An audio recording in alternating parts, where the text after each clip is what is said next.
Salve moçada! Sejam bem-vindos para a leitura de mais um capítulo do livro Essencialismo do Greg McKeown. O capítulo 17 é um capítulo bem interessante, o nome dele é Avançar. Ele fala sobre o poder das pequenas conquistas. Então ele começa o capítulo contando a respeito do sistema de multas positivas de Ward, que foi lá na Inglaterra que ele surgiu. E nesse sistema, o que o pessoal fazia? Eles recompensavam os jovens por terem boas ações.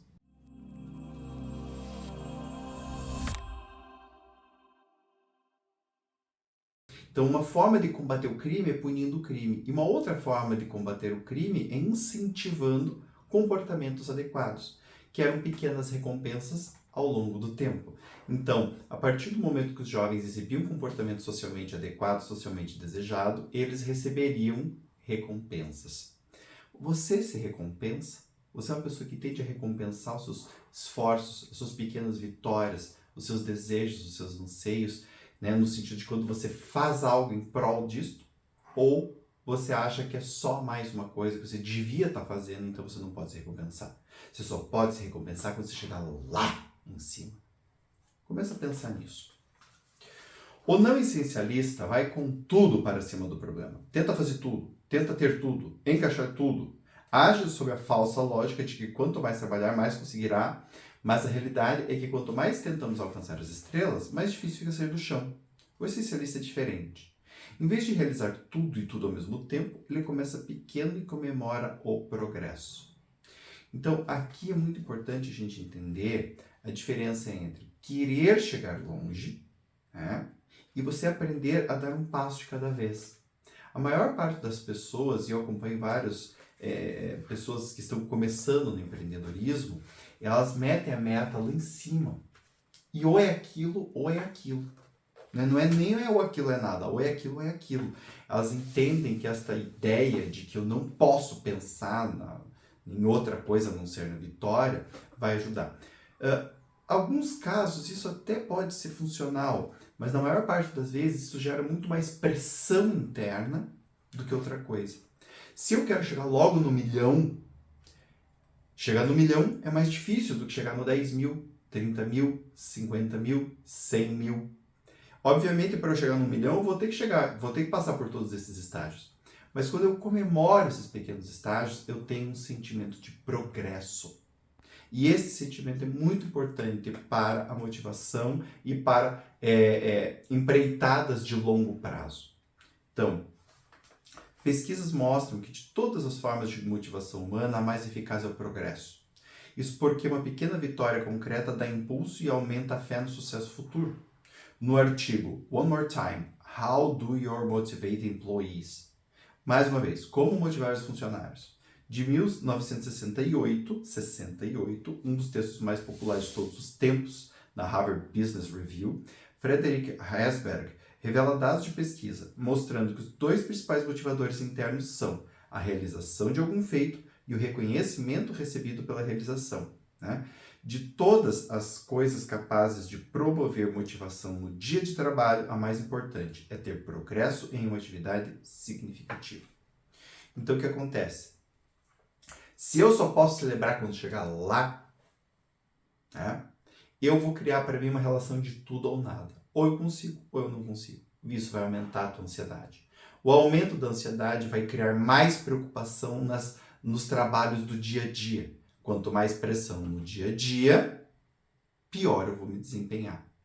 Então, se eu crio metas, eu posso ter uma meta grande, mas se eu crio submetas e começo a celebrar os meus pequenos avanços, eu estou percebendo que eu estou indo para perto daquela meta.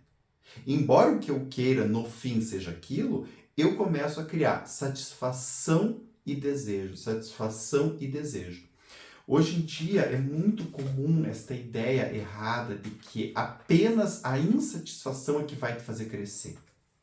Tá? Então eu vejo hordas de pessoas, né, querendo se sentir insatisfeitas o tempo todo, porque se você se sentir satisfeito, isso vai ser a pior coisa do mundo, e isso é horrível, e você estagna e não sai mais da caixa, não sei o que lá. Isso é balela. As pesquisas provam o contrário. quando você percebe o progresso e fala, sim, yes, consegui, e sente essa satisfação, isso te impulsiona para o próximo passo. Isso não faz você ficar para trás ou estagnado. É o contrário. E qual é o benefício? O benefício é que quando a gente assume esse programa de crescimento a partir da satisfação e da recompensa, ele nos deixa muito leve. E essa leveza faz a gente conseguir olhar para frente com mais força.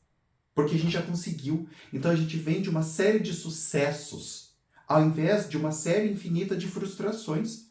Porque eu ficar insatisfeito significa, não fique satisfeito, então eu conquisto um monte de coisa, não posso ficar satisfeito, então isso daqui é nada. Chega uma hora que o cérebro das pessoas começa assim, cara, se você faz, e sempre está faltando, pare de fazer. E eu canso de ver pessoas com este problema. Então, assumam isso. Esse daqui é um método que funciona muito bem. Henry B. Eyring, ex-professor e educador da Universidade de Stanford, diz: minha experiência me ensinou o seguinte sobre o aprimoramento de pessoas e empresas. O melhor lugar para buscá-la é nas pequenas mudanças que podem ser obtidas naquilo que se faz com frequência. Há poder na constância e na repetição. Então, isso daqui é uma outra coisa que é importante. É muito difícil manter a constância em cima da pressão, né? Quando a gente tem uma pressão com reforçamento, é diferente, que é o que está sendo proposto aqui. Então, eu quero buscar algo e eu comemoro as minhas vitórias. E eu crio um step by step. Né? Não é ou tudo ou nada. É cada dia um pouco mais. Tá? Isso daqui é a base, gente, do que o pessoal hoje em dia anda buscando tanto. Ai, meu Deus, como é que eu crio disciplina? Como é que eu crio disciplina? Comece pequeno. Reforce o pequeno. Quanto mais você reforçar o pequeno, que é o que você consegue fazer no dia a dia, mais você vai fortalecer seus hábitos, mais rápida e facilmente você terá disciplina. Né? Concentre-se no progresso mínimo viável. Uma crença comum no Vale do Silício é: concluído é melhor do que perfeito. E aí o autor fala dele ter usado isso para escrever o livro dele. Né? Isso não quer dizer que devamos produzir qualquer porcaria, mas sim deixar de perder tempo com o que não é essencial e fazer o que precisa ser feito. Né? Então, a ideia disso daqui é o quê? Ao invés de você se preocupar com a coisa perfeita, comece, execute, faça. Percebeu que dá para melhorar? No dia seguinte, o que você vai fazer? Vai tentar aprimorar, vai tentar melhorar. Você vai buscando a perfeição passo a passo. E não de uma vez só. Então eu me lembro, por exemplo, quando eu comecei a escrever artigos em blog, eu era prolixo, um monte. Né? Então eu escrevia lá uma lauda e meia de texto e daqui a pouco comecei a fazer um trabalho de ir cortando e vi que essa lauda e meia virava 2 parágrafos. Eu não aprendi isso da noite para o dia. Sistematicamente, todas as semanas, criando texto, apagando, escrevendo de novo, apagando, escrevendo de novo, até que em algum momento eu consegui chegar nisso. E nisso, durante esse processo, obviamente, eu fui publicando. Né?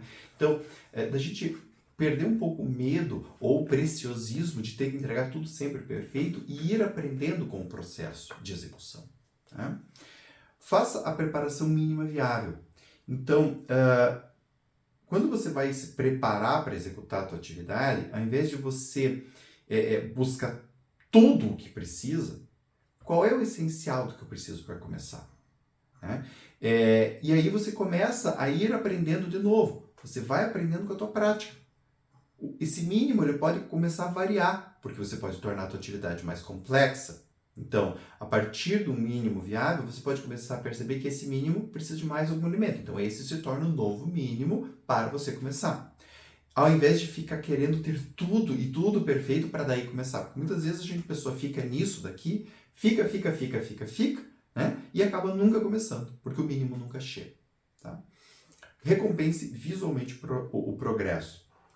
Então, eu, por exemplo, durante um certo tempo, eu atendia e né, marcava lá quem veio e quem não veio. Depois de um certo tempo, eu comecei a ter uma planilha.